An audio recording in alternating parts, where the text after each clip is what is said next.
Donald Trump and the Republicans swear they won't simply repeal Obamacare. They say they will replace it, too. Let them prove it. On January 20, when Trump becomes president, Republicans will finally have the political leverage to wipe the Affordable Care Act off the books. To do so, they will likely use the budget reconciliation process, which is for certain bills that affect the government's finances and, in the Senate, are not subject to filibusters Democrats could otherwise use to block legislation. Republicans gave this approach a dry run earlier this year when they passed a repeal bill via reconciliation.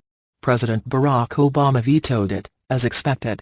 Had he signed it, 22 million Americans would have lost insurance, according to an estimate from the Congressional Budget Office. That's a whole lot of people struggling to pay medical bills or unable to find health care. No wonder so many people who get Obamacare's coverage are already panicking. Of course, Republicans always insist they will replace Obamacare with something better.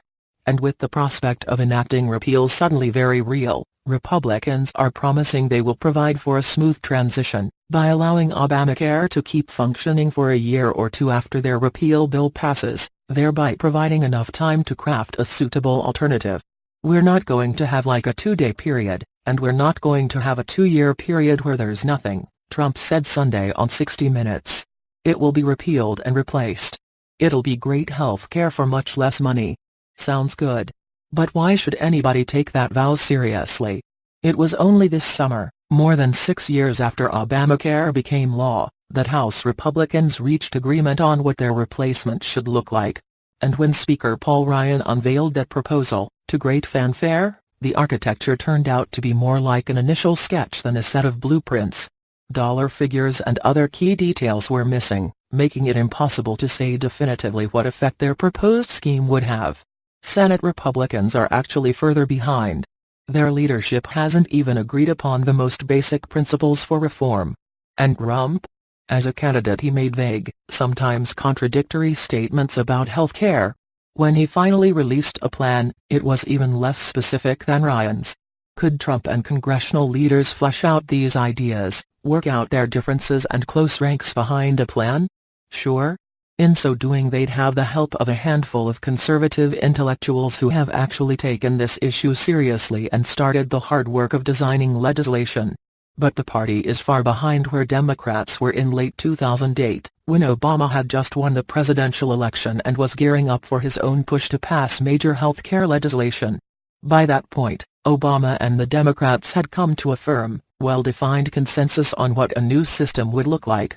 And that was no accident. They had literally spent years having serious conversations among themselves, and with advocates and experts, in order to find common ground, get a sense of what would work as policy, and build the political support everybody understood would be necessary for such a complicated and controversial undertaking. Obama had put out his own plan more than a year and a half before the election, and by election day, key committees in Congress had already held lengthy hearings on precisely how reform should work. Even with all that running start, crafting health care legislation proved difficult.